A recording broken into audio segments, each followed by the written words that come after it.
झारखंड के मुख्यमंत्री हेमंत सोरेन ने 827 हाई स्कूल शिक्षकों को सौंपा नियुक्ति पत्र। झारखंड में हाई स्कूल के लिए नवनियुक्त 827 शिक्षकों को सोमवार को राजधानी रांची में आयोजित एक सरकारी समारोह में मुख्यमंत्री हेमंत सोरेन की मौजूदगी में नियुक्ति पत्र सौंपा गया। इनमें से 24 शिक्षकों को मुख्यमंत्री ने स्वयं अपने हाथों से अपॉइंटमेंट लेटर दिए। इस मौके पर उन्होंने कहा कि हमारी सरकार जो कहती है वह करती है।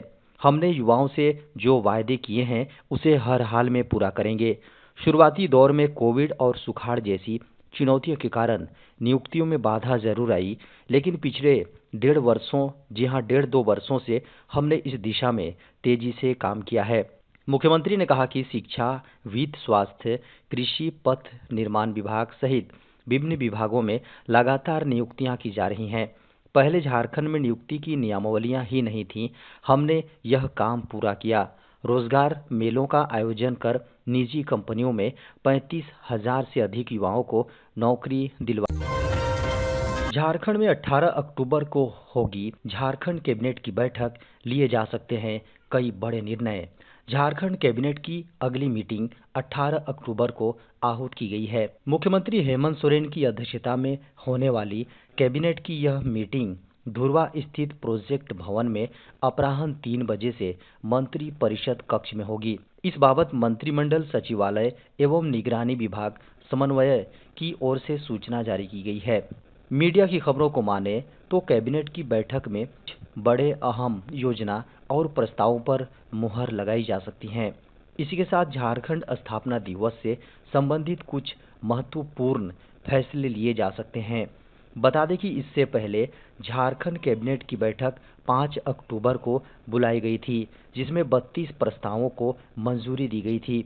इसमें पंचायतों के विकास पर खास फोकस किया गया था। हजारीबाग जिले के चरही रेलवे ओवरब्रिज के समीप टेम्पू पलटने से एक की मौत, कई गंभीर। झारखंड के हजारीबाग जिले के चरही रेलवे ओवरब्रिज के पास सोमवार की दोपहर लगभग 12:45 में दोपहर को सड़क दुर्घटना में एक महिला की मृत्यु हो गई, जबकि इस घटना में 3 महिला गंभीर रूप से जख्मी बताए जा रहे हैं। साथ ही 2 ऑटो चालक भी गंभीर रूप से घायल हैं। मीडिया की खबरों को माने तो चुरचू प्रखंड के हेंगड़ा पंचायत के हरहद गांव की लगभग 8 महिला अपने ही गांव के एक टेम्पो से चरही सोमवार बाजार जा रही थी। उसी दौरान चरही रेलवे ओवरब्रिज के समीप NH 33 के समीप राशन सामान लदे टेम्पो ने महिला सवारी बैठी टेम्पो को पीछे से टक्कर मार दी, जिससे सवारी भरी टेम्पो असंतुलित होकर पलट गई। इस घटना में एक महिला की मौत मौके पर ही हो गई। 3 अन्य महिलाएं गंभीर रूप से जख्मी हो गए हैं। झारखंड के मुख्यमंत्री हेमंत सोरेन ने शुरू किए जय गुरुजी ऐप। झारखंड के सीएम हेमंत सोरेन ने सोमवार को जय गुरुजी झारखंड के गुरुजी एप्लीकेशन की शुरुआत की और झारखंड की राजधानी रांची के मोरहाबादी में शिक्षकों को नियुक्ति पत्र भी सौंपा। मीडिया की खबरों को माने तो कृत्रिम बुद्धिमत्ता प्रेरित यह एप्लीकेशन डिजिटल किताबों, सीखने के वीडियो, ऑडियो पुस्तक, नोट्स, सारांश, प्रश्न बैंक, ब्रिज कोर्स और मॉडल प्रश्न पत्र जैसी सुविधाओं के साथ एक विविध प्रकार का सीखने का मंच है। स्पर्धी युग में शिक्षा बाजार की मांग के मुताबिक इस संबंध में गुरुजी ऐप मदद करेगा। इसे छात्रों के लिए अधिक रुचिकर कैसे बनाया जाए, इस पर भी चर्चा की जाएगी। अधिकारियों ने कहा है कि झारखंड में स्कूली शिक्षा एवं साक्षरता विभाग की शाखा झारखंड शिक्षा अनुसंधान एवं प्रशिक्षण परिषद यानी JCERT द्वारा तैयार किया गया यह ऐप छात्रों को कहीं भी पाठ्यक्रम के विषयों को पढ़ने में हेल्प करेगा और उन्हें प्राइवेट ट्यूशन के भारी भरकम फीस से निजात दिलाएगा। झारखंड कर्मचारी चयन आयोग ने निकाली 864 पदों पर वैकेंसी। झारखंड कर्मचारी चयन आयोग यानी JSC ने इंटर लेवल भर्ती का नोटिफिकेशन जारी किया है। इस नोटिफिकेशन के अनुसार कुल 864 पदों पर भर्ती निकाली गई है, जिसमें एक पद बैकलॉग का है। वहीं 12वीं पास युवा इस भर्ती के लिए jssc.nic.in पर जाकर 20 से आवेदन कर सकते हैं। बता दें कि आवेदन करने की अंतिम तिथि 19 नवंबर 2023 निर्धारित की गई है। एग्जाम फीस का भुगतान 22 नवंबर तक करना है। फोटो एवं सिग्नेचर अपलोड करने के बाद प्रिंट आउट 25 नवंबर तक लिया जा सकता है।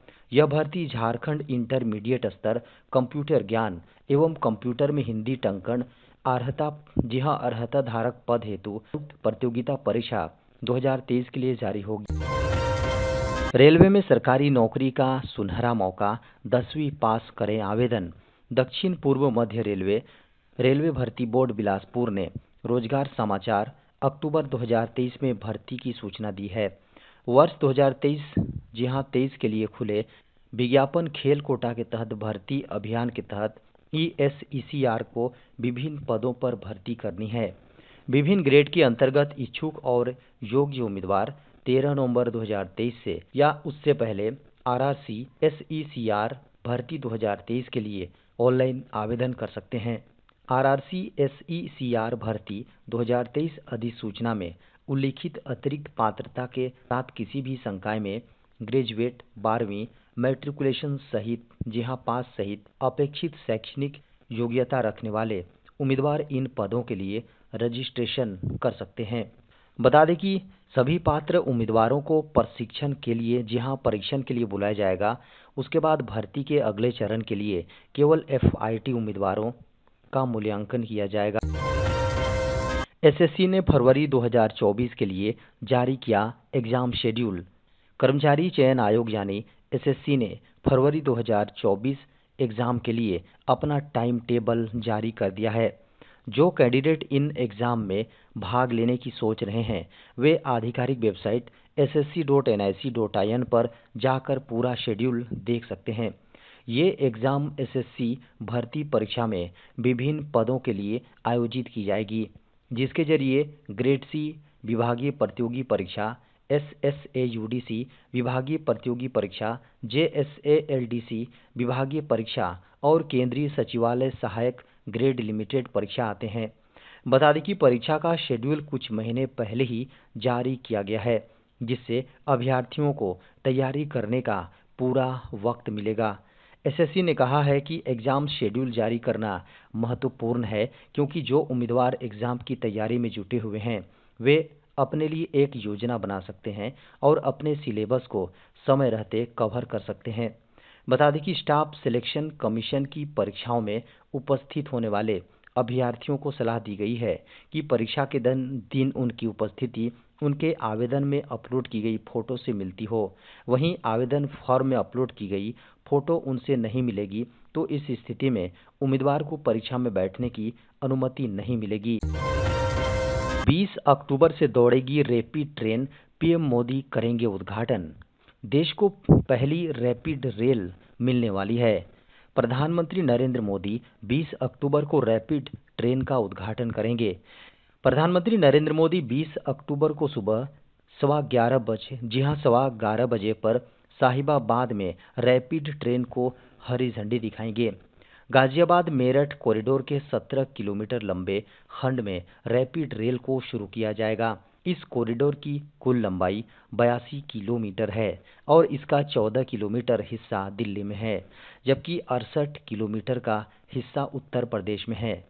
रैपिड ट्रांजिट सिस्टम का एक ऐसा नेटवर्क तैयार किया जा रहा है जिसे दिल्ली मेट्रो की लाइनों के साथ जोड़ा जाए। इससे अलवर, पानीपत और मेरठ जैसे शहर दिल्ली से सीधे जुड़ जाएंगे। बता दें कि इस उद्घाटन को 20 अक्टूबर को सुबह 11:15 बजे पर साहिबाबाद में रैपिड ट्रेन को हरी झंडी PM मोदी दिखाएंगे। अब देश में कहीं भी बैठकर चुन सकेंगे अपनी सरकार। भारतीय चुनाव आयोग प्रवासी मतदान सुनिश्चित करने के लिए एक समाधान लेकर आया है। समाधान की प्रक्रिया अंतिम चरण से गुजर रही है। इसके लिए बनाई गई मशीन का परीक्षण भी हो चुका है। आयोग को उम्मीद है कि इस व्यवस्था के लागू होने से वोट प्रतिशत में वृद्धि होगी। बस कानून में मामूली बदलाव के साथ आयोग इसे लागू कर सकता है। नई वोटिंग मशीन कैसी दिखेगी, क्या चुनाव आसानी से हो सकता है या नहीं, इसके आने के बाद भारतीय चुनाव आयोग के सामने क्या चुनौतियां हैं, इन सभी चीज़ों की जानकारी लागू होने के बाद मिल जाएगी। भारत निर्वाचन आयोग ने इसके लिए रिमोट इलेक्ट्रॉनिक वोटिंग मशीन यानी REVM तैयार की है। यह मौजूदा इलेक्ट्रॉनिक वोटिंग मशीन के समान है, बस इसमें कुछ अहम बदलाव किए गए हैं। यह मशीन उन मतदाताओं की मदद करेगी जो चुनाव के अवसर पर वोट डालने के लिए अपने गांव, कस्बे या शहर में जाने में असमर्थ हैं। इसका उपयोग करने के लिए मतदाता को पूर्व निर्धारित प्रक्रिया के तहत ऑनलाइन या ऑफलाइन पंजीकरण कराना होगा। मतलब ऐसा नहीं होगा कि वोटर लिस्ट उत्तर प्रदेश के देवरिया जिले का नाम हो और आप मुंबई में रहते हुए भी वोट कर सकेंगे। इसके लिए आपको तय अवधि के अंदर रजिस्ट्रेशन कराना होगा। यह प्रक्रिया देश में कब लागू होगी, ये अभी स्पष्ट नहीं है, लेकिन आयोग तैयार है। वह चाहते हैं कि अधिक से अधिक लोग चुनाव में हिस्सा लें। आयोग के पास मौजूद आंकड़ों को माने तो बड़ी संख्या में प्रवासी लंबे समय से दिल्ली और मुंबई जैसे कई बड़े शहरों में रह रहे हैं, लेकिन उनका वोटर कार्ड उनके गांव, कस्बे का होता है। चुनाव के समय इनमें से कुछ लोग चले जाते हैं, लेकिन काम की व्यस्तता में बड़ी संख्या में ऐसे लोग नहीं जा पाते हैं। इस मशीन का परीक्षण पिछले महीने दिल्ली की झुग्गियों में किया गया था। इसमें 1000 से अधिक प्रवासी मतदाताओं ने भाग लिया। यह परीक्षण सफल रहा। मशीन बिना किसी तकनीकी खराबी के ठीक से काम करती रही। दुनिया के कई देशों में रिमोट इलेक्ट्रॉनिक वोटिंग मशीन का इस्तेमाल किया जा रहा है, जिसमें फ्रांस, पनामा, आर्मेनिया, एस्टोनिया समेत कुछ अन्य देश भी इसका इस्तेमाल कर रहे हैं।